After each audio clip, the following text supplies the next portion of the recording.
Hey guys, another episode of Control Breakers, and I'm your host still. Armin can't be here 'cause he's feeling a little under the weather, but I Again. got here two other people. You got Joe What's up? and you got Mitch. This is my control breakers cherry popping. Yeah. We also just came off the street. Like we didn't. Yeah. Yeah. Well, get these little things Oh, out of the way. You can housekeeping. catch me at Control Breakers for Twitter if you wanna just chat for a few.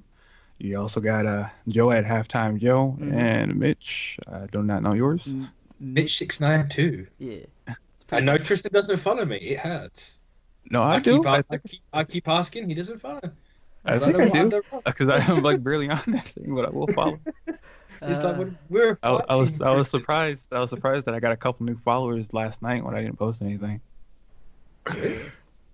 But uh, yeah, do we have anything else other than you can join the Discord that we have that's pinned on the Facebook page? and Twitter. Yeah. We'll say thank you to the patrons who either are or have been scrolling up on the screen Yeah. right now. At Oh your yeah, 12 this is frames this per is our second, that reminder Mitch to loves. Armin. So if he's listening right now, make sure you get the Patreons up on the screen.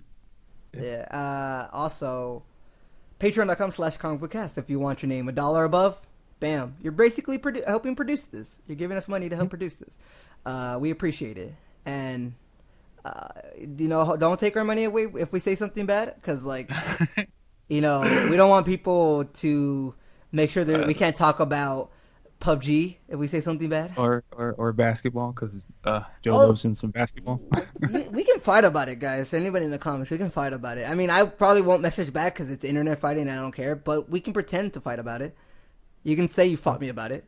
Uh, all right. Well, with Yeah, that, we that's pretty do much. have our first topic here, which is oddly enough Switch related, and that I think Reggie Fils-Aimé said that they are going to probably have more shortages this holiday season because they don't have any factories to make their own parts like the other companies, so they rely on a secondary or third party, and they're fighting over for resources. Now Sucks. listen here, Reggie, you little shit. You can't have a shortage if you don't have anything out there as it is.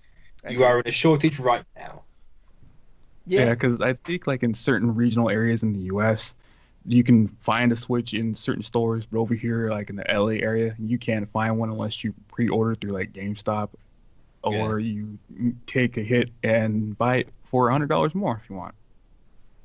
So I don't know, I don't know, Joe, if I the situation is the same area where you live at. It just sucks because I want one, but it's still gonna be. I probably won't even get one till like the Pokemon game comes out because like that's when Sorry. I'm gonna be able to find. No, it's just because that's when I'm gonna be able to find one.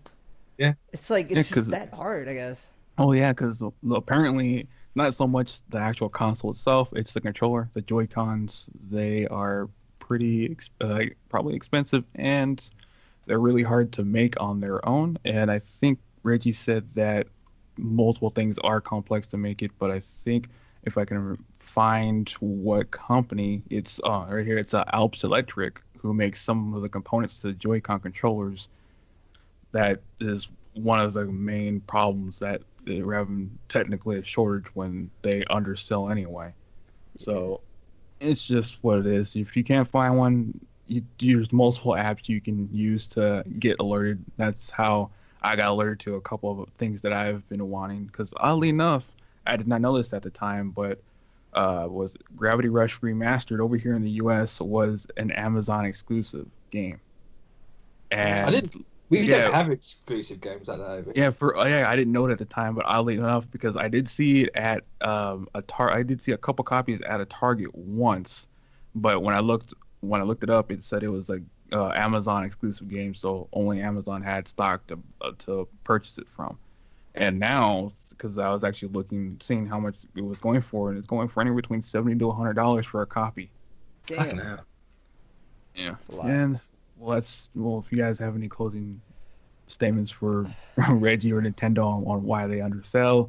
Yeah, And no. say now if you want. It just sucks, man. For a lot of Yeah. people, not even. I mean, a lot of people haven't even gotten the chance to get one. Like, you know what I mean? Like in that sense of like maybe some people see it and they're like, maybe another time. But there's people who the first time they see it, they'll grab it, but they can't Oh yeah, find it. because It like sucks. I knew I needed to pre-order because I thought it was gonna like not be there at my local GameStop because I think I waited till the day after and I called in and I think it was the regional manager. She said we got 54 and come and get one if you want right now because they're gonna go bye bye. And I went down there within 10 minutes, got my copy, and by Saturday afternoon when I went there just to go put some down payment on something else, she said they were all out, but their phone was going constantly off, and people asking for the Switch, and lo and behold, nope, we don't have any more. And people in line can hear people on the phone yelling at them, saying, "Why don't you have any more? Can't you get any more?"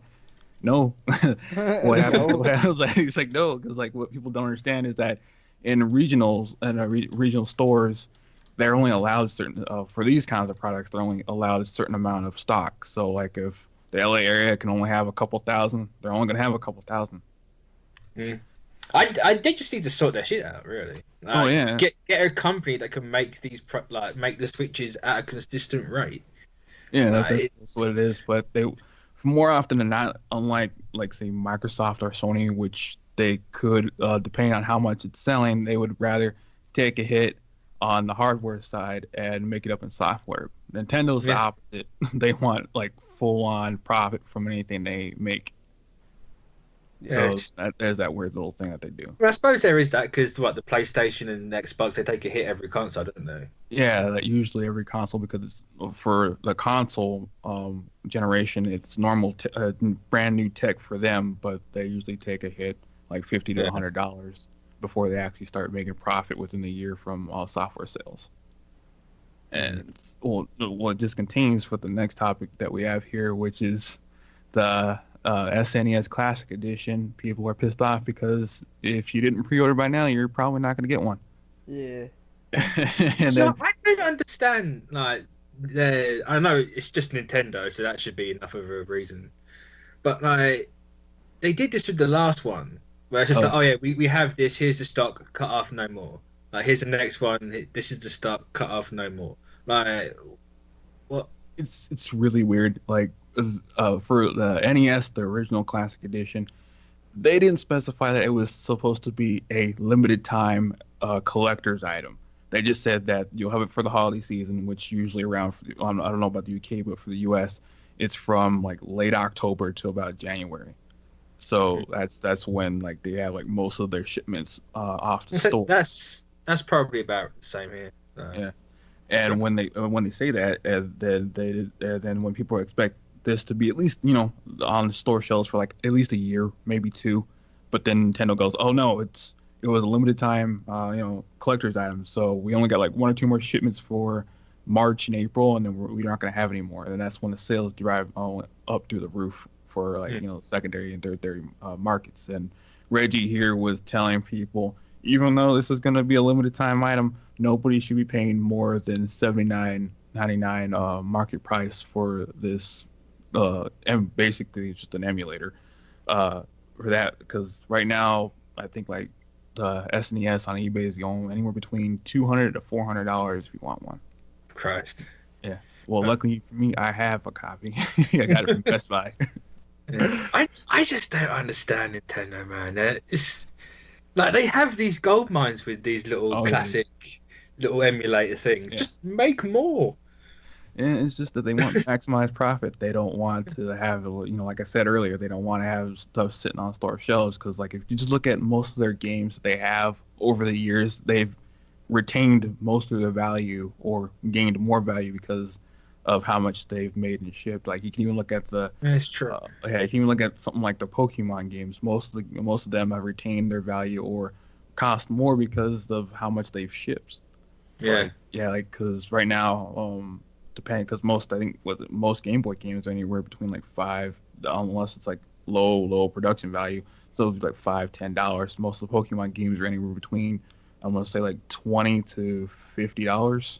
I'm saying there's a game over here. I think they have platinum, and it's like £80. It's crazy.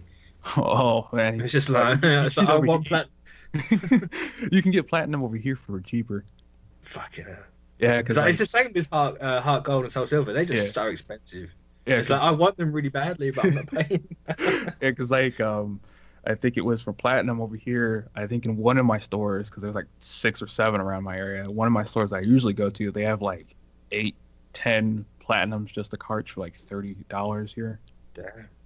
And I was just depending on whether to get them, but I was like, nah, I get the old ones because like recently I just bought with the Pokemon Yellow and Fire Red for a relatively cheap price because I am a pro member, so I get some percentage of it off. The only thing that was really expensive was Soul Silver and Heart Gold that I actually had to pay like close to retail price for that. But I got them. Mm-hmm. And luckily enough, especially from the Soul Silver version I got from them that came in the mail. I don't know what the dude was doing, but he had like 8. He had an army of 8. Was it Gardevoir shinies in the cart that I had to transfer over? And how did you transfer all the way over? I transferred them all over. It was fucking stupid. Like I didn't know that for I think it was for white and black 2 and white 2, I think. They had this weird transferring system where you had to have either you can have 2 3DSs or 2 DSs at both of them at the same time. The one that has a white or black 2 and white 2 has to have beaten the game, and you have to you have to have beaten the game. You have to have beaten the game, and you have to go to the transfer machine in one of the towns. I think it's Route 14. So after that, you have your other DS that's on, and it has to have the cart or the game, or cart or the for either DS or the GBA games in the other panel. And when you turn it on, you go to the original one, which is white, and you go. I think it was a search for wireless connection, and the other DS you put accept, and then it goes through that, and then it goes through a mini game. Yes, that's right. You have to do a mini game to even transfer over, which is you have to throw Pokeballs at the at them. And it's fucking. I almost didn't do one of the transfers because this one. I think it was this one. Gardevoir wouldn't get caught in the fucking Pokeball. And I did it like twice. Yeah, it's so dumb. That's why I said I did not want to transfer any more Pokemon after this because it was just too tedious to fucking do. Yeah. But back on to the Nintendo thing. I got one because people were bitching that I think it was Amazon, Target, not GameStop, but Walmart and Best Buy. Now recently they've been doing whenever a high or hot item is going into pre-order, they will do it at the middle of the night, or on the Pacific side, usually 10 or 11 at night, while people Central and Eastern times are probably asleep. And I usually get my order in, and then people over closer to the east bitch and moan saying, why the hell they do it at an ungodly hour? It's not fair. But it's just what it is. Then more on the Switch side that we have here, it is it's LA Noire. I don't know if you played LA Noire, Mitch. But I think I played it once when it came out. I can't remember.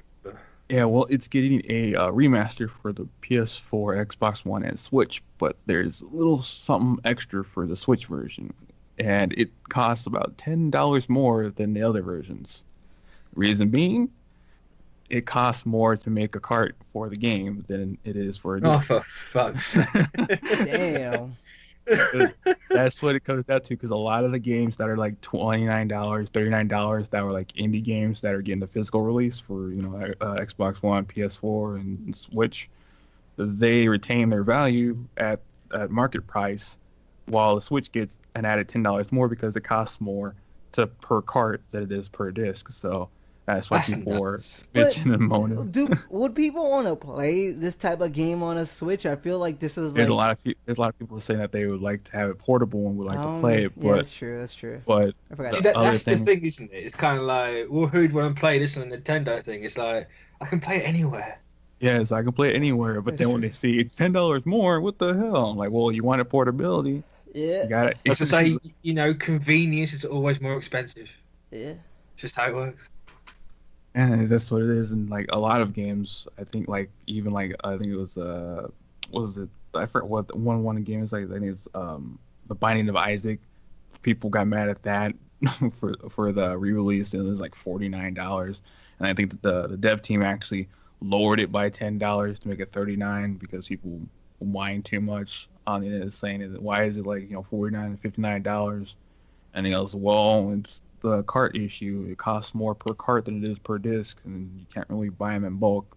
That it goes back to even like the Nintendo 64 and with Final Fantasy. The reason Final Fantasy wasn't on a Nintendo console for that generation is because a lot of the carts were too expensive and they didn't hold enough memory. I was gonna say for like Final Fantasy 7, you'd need like I think it was like a 60, shit ton of carts. Yeah, I think it was like somewhere around 64 carts. Fucking hell. Yeah, they would never like it wouldn't even be possible because like with the PlayStation discs, they could do that and FMV videos for 3 discs and they were inexpensive. So like I said, it's portability costs a little bit more, so I don't know why people aren't complaining about it. Yeah, I mean it is what it is. Like I don't think it's gonna stop people buying it. To be like every time you hear people go, "Oh, it's too expensive," it's like you're gonna buy it anyways. Yeah, that's usually what happens. It's that, and even like with and like I think it's Madden and NBA 2K, same issue right there. But you actually have to download more or have more memory in the actual system as well. And they're saying, well, why does it cost more? Well, the cart costs money, and the cart size also costs money too. So whether it be a 15 gig cart to a 32 to a 64, that's extra money added on to the overall price of the game. So it could get pretty expensive, anywhere between about $60-$70 if you really want the whole game, the whole entire game on the cart compared to a disc. So what would you rather, an expensive cart or a disc that you could just download into a hard drive and basically just play it off of there? Agree. Yeah. Well, there was a lot of Nintendo news today. Yeah. Well, mostly because people were playing. But the only other thing here we have today, other than Destiny, it's the rumored Okami HD ports for Xbox One and PS4 have been rated by the ESRB, and they'll be coming, I think, in December, actually. This is another remaster because they had an original one for the PlayStation 3. And it was really weird because I think it's the West, they only had a digital release, and over in Japan they had digital and a physical release. I think I remember seeing this on shelves once or twice. I'm not sure. I remember the box art quite clearly, but I could be thinking of something else that's similar to Okami. But yeah, well, it's a really good game. I played it on PlayStation 3. Oddly enough, back then it was 4K capable because they did some digging and said that I think it was running in 4K, but they actually had to downgrade it to 1080p. So they tried future-proofing it, but just to port it over again anyway. Yeah. It's a really good game. It's a action adventure game. Amazing. So I've always heard it's like, from the people that have played, it's really good. I've never actually got around to it. Yeah, it's good. The music's good. The art style really really cool. And it's basically Legend of Zelda, but you're a wolf. That's cool. So it's not like, what was the Legend of Zelda where you turn into a wolf? Twilight Princess. Not like that. You're a wolf, and you can actually attack people. See, that's cool though. And you get multiple weapons too. You can also have a primary and secondary weapon, so you can mix up the attacks. I remember this is a game like I kept seeing like everywhere, and I just never bought it or never got it. Never played it. It was originally released on the PlayStation 2. Yeah. Then it was ported to the Wii.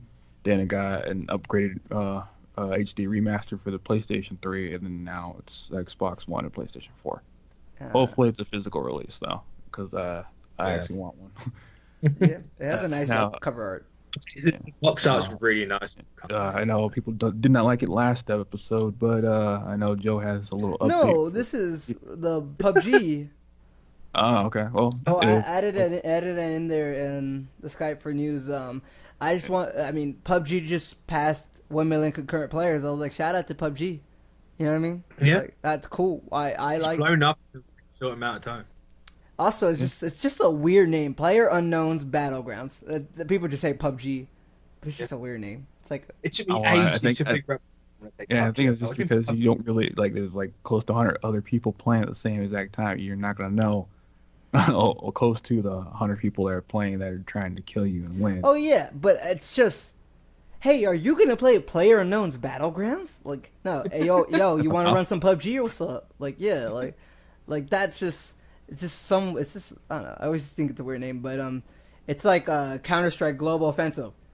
Okay, hey, you want to play some Counter-Strike Global Offensive? Or hey, yo, you want to run some CS:GO? What's up? Like, yeah, it's just it was either CS:GO or Counter-Strike. It's one of the two. It's just like these long names. I get it in a sense, like maybe no one's ever gonna have that IP, but it's just I don't like too long of a name. I guess I mean like Rainbow Six Siege, right? Hey, you want to play Tom Clancy's Rainbow Six Siege, or we running some Siege tonight? What's up? Like, you know, it's just these names are so long. That's just me, but yeah, I know. This is just cool. I don't know if y'all played PUBG. I know Mitch says he likes watching it more than like. I say I watch the let's plays of it. It's just a fun game to watch. Yeah, I mean, I can get it because I can. I think I can get it, but I just never like seen it on a sale or anything because for those types of games, it can get infuriating when you're not used to first person to third person games on PC for me anyway. I think it's a third person, but you can move to first person now. Yeah. But I like third person. I mean, I don't really, because I play it and I play with a controller, which I'm such a scrub. But that's just how I do it. And if you want to fight me on that, let's go, because I'll wreck you on PUBG. But it's just awesome that it's just this juggernaut. I don't know. I don't think it's been out for that long, to be fair. It's a couple of months. It's not that much. Yeah. Yeah, so, just concurrent players, which means that's not like 1 million people registered, y'all know. It just means like 1 million people who keep playing it. So, let's see, I figure... And then it's coming out on Xbox One, so that's cool. And they also have like a foggy weather thing coming up, like that's an update. Like they're going to have foggy weather in it. Which, I find it weird that I haven't... Pair for snipers. I mean, I find it weird that I haven't explored the whole map yet. Well, it's because the barrier makes the map slower. I mean, closer and closer and closer, and most people want to get a better advantage over the other people. So most people airdrop into the center or wherever they can get the best gear, and they'll wait there. I'll tell you the funniest thing that ever happened that I saw on PUBG. It was I was running to close up, like, because there was like a minute left before the hole closes in. I had to like run. I was like, I haven't like no car, nothing. So like I got to book it. Just running for my life to try to make it to the safe zone. And then I hear gunshots. I stop for a second. I look. I see the road. And then there's just like a guy trying to shoot at a car coming, and the guy in the car just boom runs him over. I was like, the fuck? I guess like he wanted to play chicken and lost. Oh, that was literally the funniest. Like that just like killed me, and then I was like, oh my god, there's 20 seconds left, run! But yeah, that's just, I have a lot of fun playing it. I haven't played a lot of groups. It's only solos, but I'm glad it's continuing because I never played H1Z1. But I hear that's like the king of the hill. That's like similar. Yeah, it is, but it's a lot of like paid supply drops and other shit. Because I think it was other players can steal your supply drop if you don't get to it. The one thing I hope so, and I don't know if it's gonna happen if they say anything, is that if I have it on PC, Steam, I can play it with my friends who have it on Xbox. But they haven't said anything about that. I just would hope, because I don't want to pay another $34. I'd imagine you would. I hope so. It's coming to Xbox. They're doing the mouse and keyboard thing for Xbox. I can't see why they wouldn't have PUBG as one of the big cross-platform games. I just don't want to buy it again. Which I wish they'd have the thing where, like, if you bought it, just connect your Steam account to your Xbox One, and bam. Or actually, no, they hate each other, don't they? I think another one. I think it's Fortnite does that. Where if you bought one version, you can get the either PC or console version too. The accounts connect. So that was pretty much it. Just wanted to say PUBG was cool. And that passed that much. I guess a small review. Yeah. So too long. It's a small review of Destiny 2. Well, no, don't save Destiny 2 for last, because that's like. Well, actually, I didn't play Destiny, so I can't talk about Destiny. They're gonna talk about it more. But for the games of the week, like, I real quick just wanted to talk about NBA 2K18 the prelude and how like it literally like so it literally takes I think 15-20 minutes to finish, whereas opposed to last year it was I want to say maybe like a couple hours. We're saying it was trash. Wait, what? So I was wondering if that was the reason why people were saying it was trash. Oh, well, yeah. It was really short. That's pretty cringy of the dialogue that's happening. There's the guy Ronnie 2K, the guy who's like the main community guy for NBA 2K. Everybody made fun of him for being in the game in the prelude, and he's all like he had to self promote, and everybody hates the game because their servers are shit. And literally, somebody made a video of because your character passes the guy in the prelude, and the demo, and then he says something in the demo, but somebody voiced it over. And he's like, "Hey, yo, shut the fuck up, Ronnie. Fix your damn bitch ass servers." It's like, oh my god, and everybody like just went off. People just ragging on him. Yeah, that was bad. But he seems like a cool guy. But the servers suck, and the packs suck and everything. But people love the game for some reason, even though they don't give a lot of love to their fans. Which I've been saying, EA has been giving love with NBA Live, but 2K hasn't yet. People will go to 2K because it's like a battered relationship right there where they're like, but I know them the most. It's like, so? It's Stockholm syndrome. Yeah. It's like, no, it's a bit of me. I love you. Yeah, it's so stupid. But yeah, I mean, it was just alright. Like 15-20 minutes, you play a little bit and you're in the park and you do your stuff and create your character. I think they have more choices. But other than that, everybody just hates it because like you finish it in 20 minutes. Like I legit saw some comment say, "Man, I pre-downloaded it before school so that I have something to play for the weekend." It literally finished it in 20 minutes. So I was like, sucks for him. But yeah. Other than that, like just all right. But the main reason I wanted to bring this up was because it just came out and the game comes out and you can play the game if you pre-ordered it this Friday, but it comes out I think Tuesday and.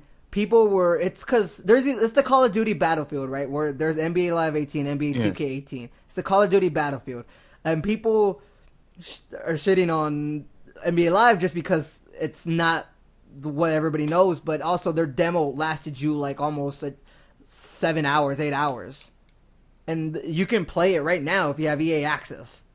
So it's like one is actually doing stuff that cares about you, but the other one's like just because you know them the most. We gotta make a change. Call of Duty Battlefield. I don't know which one y'all were always a favor of, Call of Duty or Battlefield. I don't know if y'all played I was a Battlefield kid. I used to be a Call of Duty guy. Then I figured out Battlefield actually cares more about you. I just played like on Call of Duty. Well, it was more of the zombies because like most of my friends were playing, true. but I would get like Battlefield and play it. I agree. See, I don't like arcadey stuff, and COD is like the most arcadey shooter you could get outside of like Time Splitters.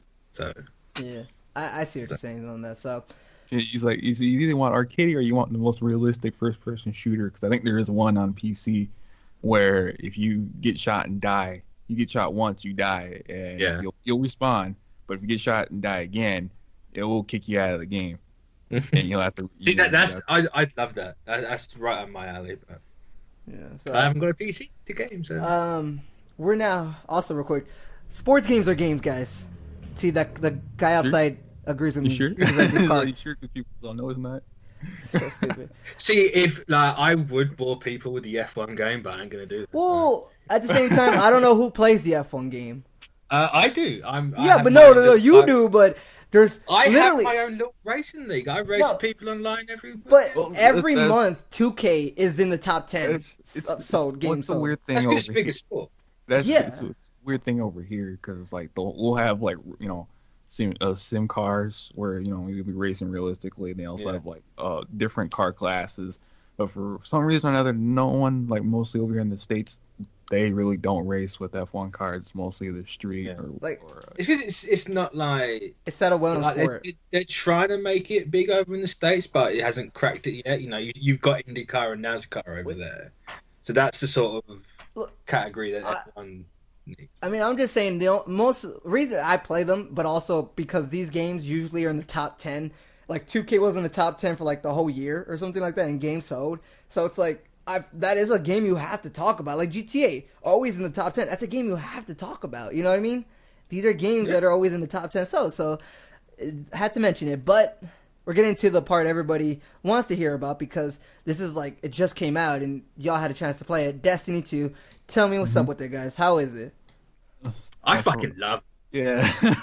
It's so good. Like, the story's a lot improved over the first one. You actually know what's going on this time. Yeah. And there's an hour worth of cutscenes. Like, they put effort into, like, admittedly it's not involving you for most of the time. Like, the cutscenes more are about the villain and like his motivations and all that, but it makes him a really good villain for the end of the game.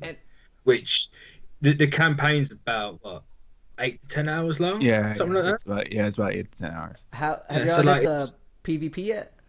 I've done PvP. Okay. I've done. How is it? Competitive and quick play. It's good. It's a lot more hectic and stressful because it's 4v4. So you're gonna have to stay as a team. I found it really focused. Like there's not as much stuff going on, so you can like take your time. It's not just like there's particles on the screen, run around. Right. Yeah, because it's. I guess that's the reason why they put it as 4v4 instead of 6v6. It's also to keep it in line with they're like Trials of Osiris or Trials of the Nine, whatever they call it now. With the same 4 people, you can. Yeah. Okay. I think it's Trials of the Nine, and and it's just good. It's a lot for me anyway, because I did like a couple competitive matches because now they have quest logs that you can do for competitive and PvE.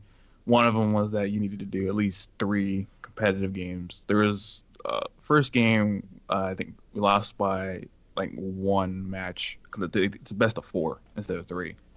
The second game we were getting our asses wiped. At one point it was 0 to 3 matches that we just got wiped. It wasn't until I changed to an auto rifle that we won the first one. And then, auto rifles, the scouts in in the PvP meta are insane. Yeah, and then like Lord Shaxx is all. I think his commentary is actually pretty funny because he was I know you guys are down 3-1, but show the opponents that you don't care. And then like we won our second match, won the third match, and it was tied 3v3. I made an impossible play because I had my super up, and they were still at their spawn point for one reason or another, and I just used my Nova Bomb when I cleared the whole team. Sweet. It's good. And the loot system now is a little different, but you constantly get loot. Is it? Yeah, you're constantly get loot. You constantly get shit thrown at you, and there is a soft cap of 260. But you can break. Well, it's the soft cap. It's fluctuates because depending on how high you are, that's your soft cap. Because I know they tweeted it out on Twitter earlier that there's a soft cap of 260, and most of the stuff that gets you past that is going to be from like your Nightfalls, your raids, your flashpoints, all because this stuff. because right now I'm 282, and all the blues and some of the legendary gear drop at 274 right now. Yeah. So, but like, I think it's a little callback to year 1 of Destiny 1, where there was that Forever 26, and no one could get past 26 until you did the raid. Because now it's if you want to get higher, you have to do the Nightfall and your exotic engrams. Because when I found out when we were trying to play the Nightfall the other night, is that all the legendary engrams in the Nightfall drop at a higher level, so they'll be 275 or higher. Yeah, I noticed that last night as well. But there's new engrams now. Like you get bright engrams and powerful engrams where you can get an exotic and a legendary or 2. Yeah. Out of the 1 engram, like you can do it through plans, Nightfall. The bright ones are actually kind of fun when you get them. Yeah, I mean bright ones are okay. I just get them for bright powder. I've got everything from them now, so. You don't like your legendaries or exotics emotes or ships? I mean, I haven't got a ship yet, but I've got 2. Yeah, I got because I think one of my bright engrams I got just from leveling up.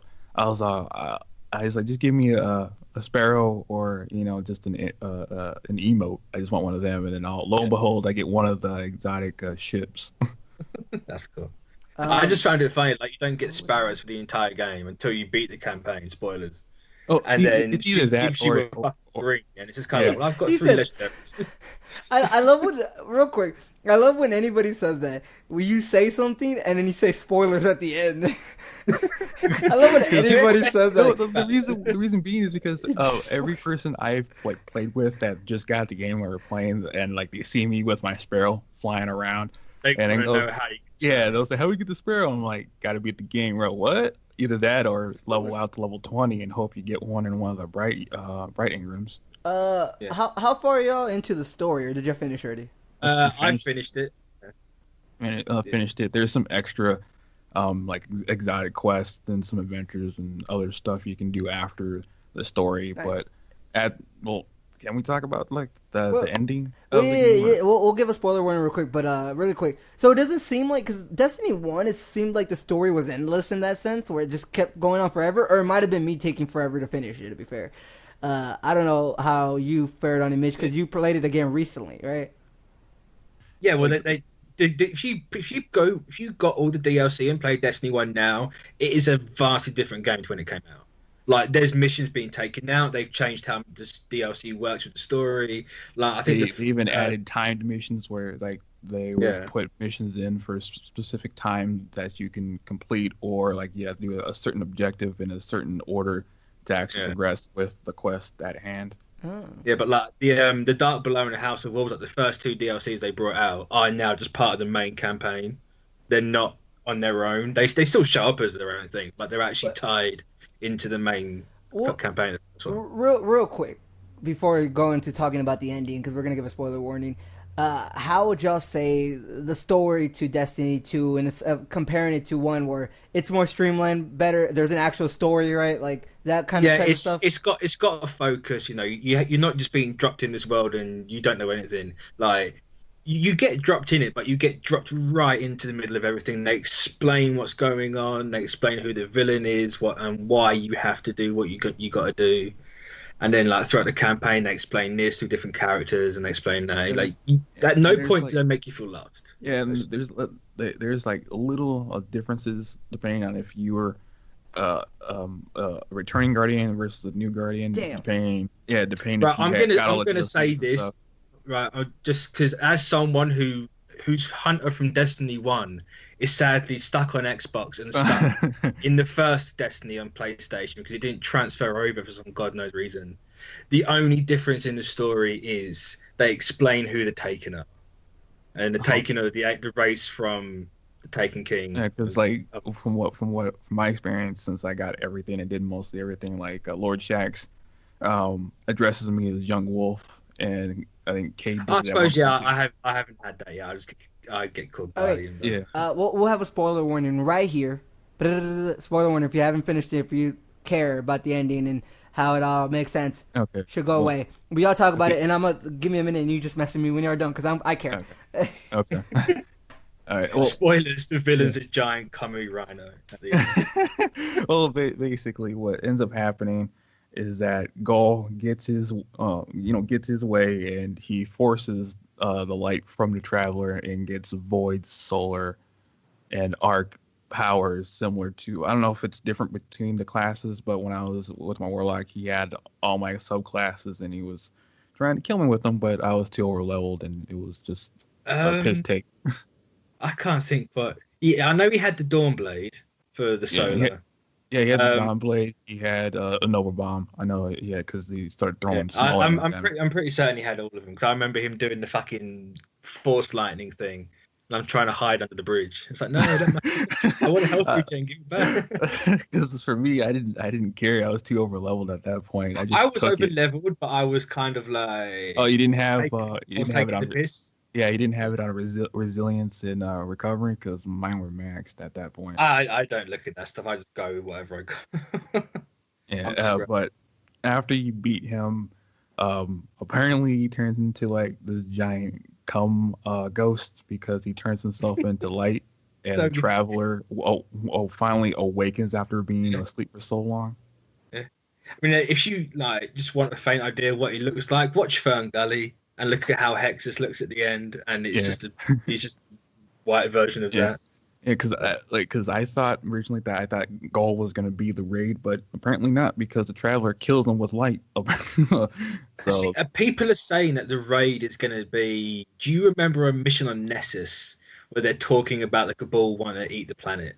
yeah, People are thinking that's the raid because they after you do a certain mission, or I think it's that mission, you get an item, and that yeah, like when you do yeah, quest for the I item, got it's like watch yeah. out for the world Yeah, I eater or got something. that. I got that. It's I think it's a exotic quest. It's for a weapon because I Yeah. got that one. It's just because people were saying that because they can't figure out what to do next because I'm at the second. Well, because it says wait for the world eater, and like, that's Yeah, all you can do. Like, there's nothing yeah, world eatery in the game at the minute, yeah. so Because it's I think it was probably after you beaten the game and the credits roll, the pulse that the traveler sent out went past the galaxies and you see some giant black pyramids coming towards the Milky Way galaxy. that is hype as fuck because that is clearly to do with the DLC. Yeah, that was really cool when they did. 'Cause I was like, what Has the to hell's going be on? about Cyrus. Yeah, because I think the next one is the Curse of Osiris. That's the next DLC. That's what I think it's either leaked or the Xbox store have it up early or something. Yeah, But yeah, that's I think what's coming. I think it was from the Xbox store where they had the next DLC was Curse of Osiris, and Ikora is going to be one of the focusing points because she was on it. I think I was I say it could wasn't I could be wrong, but isn't Osiris a warlock? yeah, he's a warlock. Yeah, so it'll make sense. Which I'd quite like if they do that as the expansion, like you have Warlock and like you focus on Ikora to flesh her out a bit more, even though we've got a bit of story with her in the main campaign. And then you do like Cade, or you haven't got to redo Cade because Cade's the focus for everything. But like Zavala's the next one, and we just keep doing that and that. What, you didn't like Cade's joke about no time to explain? I love Cade and Cade's joke about no time to explain. Well, people kind of got salty when they heard that because when he was stuck in that void thing or that Vex thing, he was like, "I have no time to explain because I don't understand." It's so good. I like how they just completely boyed off like that Exo Stranger. Like she's gone. Eris Morn's apparently dead because she's not in the tower. No, she's off trying to do something with the hive because in some of the strikes, that's what I think Cora said that she's off trying to find what's going on with the hive. See. Because I knew they dropped hints to the like because Cade mentions the Awoken. He's like, "Do we go to this?" Like, no, we can't go there. Yeah, it's that flavored text because it on the strikes it depends who you get for commentators. And if you get Ikora and I think Cade, they'll comment on that. Because I want the Awoken back. I liked like the Queen and her brother. Like, I know she's probably dead from Taken King, but I hope. Yeah, I think they also make a comment about what's the Taken King's name again? Oryx.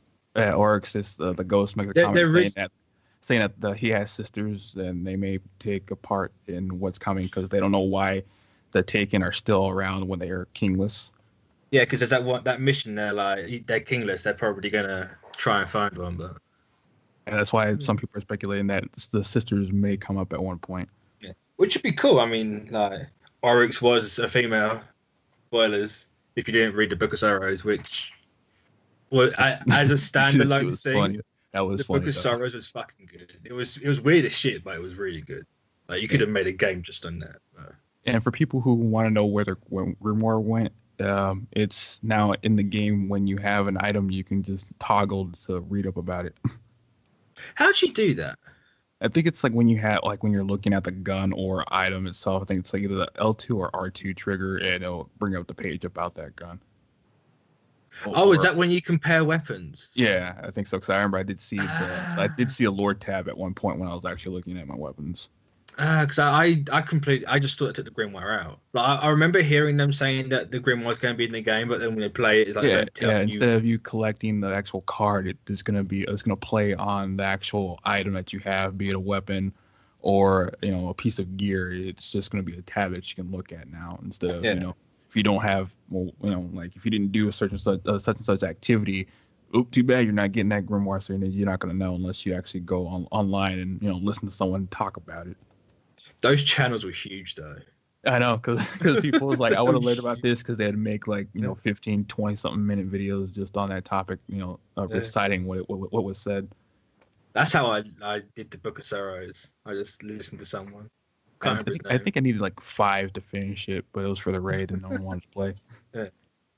But the raid's out in 2 days. Yeah, a couple days. So I should be ready if it's like hopefully it's like I think if you're above 260 you should be fine. Like, well, for the regular one, because I think it's like 260 and then 300. Well, the max is 350. I know it's 350, but right now it's 300 because if you go to the Nightfall, the max is 300 right now.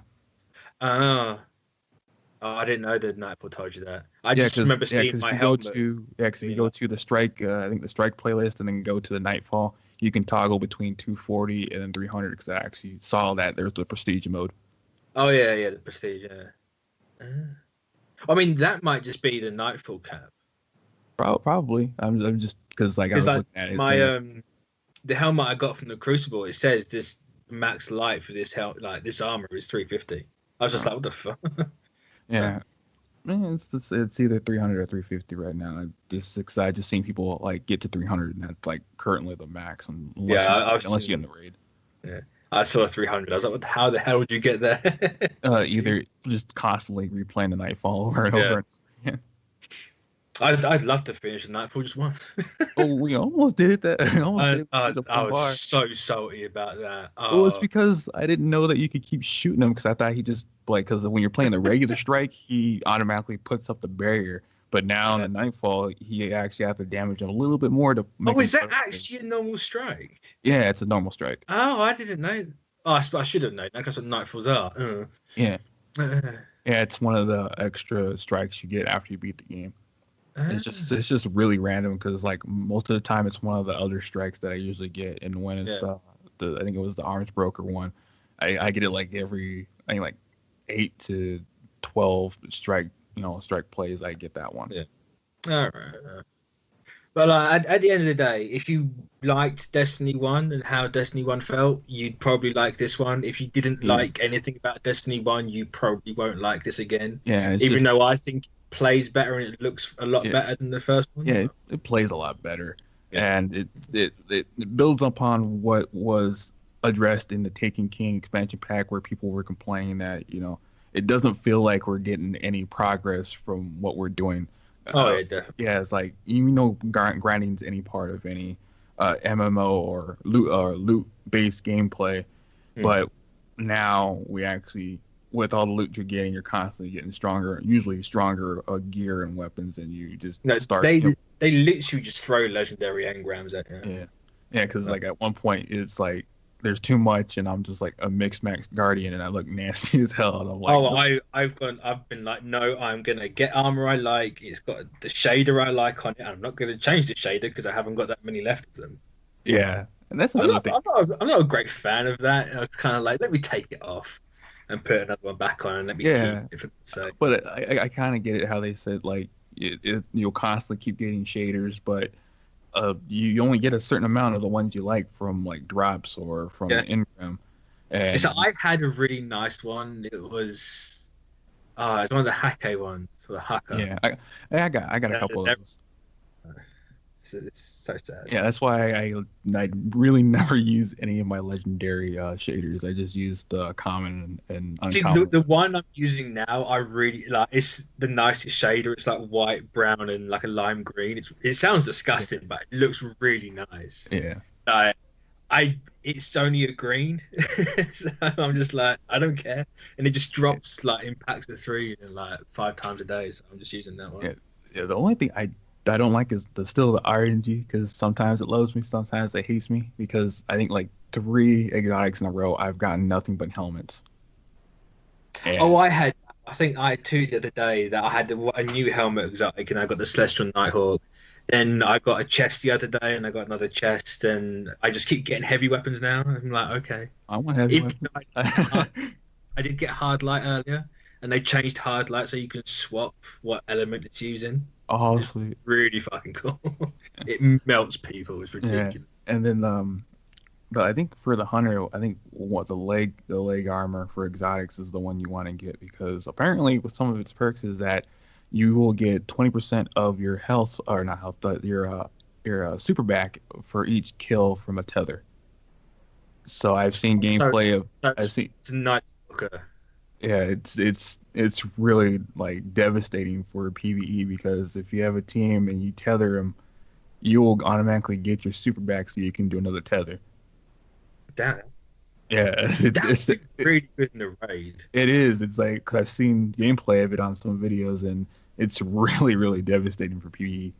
Speaking of raids, fuck the Rat King quest. That can go. How do you do that? 'Cause I did see the beginning where you had to do certain it's a patrol. riddle thing. You have to be in a fire team. I mean, Of we at can least I one mean, person. I mean, we can do it later. I have the quest Oh, too, but I just didn't like want to do it because I did see the beginning where we had to go on patrols. I'm like, whatever. yeah. You have to do it like two patrols with at least another member of like a fire team. You have to do this and then do that, and that person has to also have the quest unlocked. So this is I know it's a really strange one, but it's have you Yeah, heard the perk? yeah, it's really like you have to have another person on your team has to have the Rat King gun and like it was bonus damage or something like that because they Yeah, light up. it stacks up to 6 times. So Um, if you go into the raid with all six of you with the King of Rats or whatever it's called, that's gonna destroy. yeah, Like but that's depending how good it is. I don't know because I've never seen it. it's a sidearm. I've seen some people have it. It's a sidearm, but I think it's a primary sidearm though. Well, Yeah, guys, I gotta I was say, saying, I I better think that open it soon.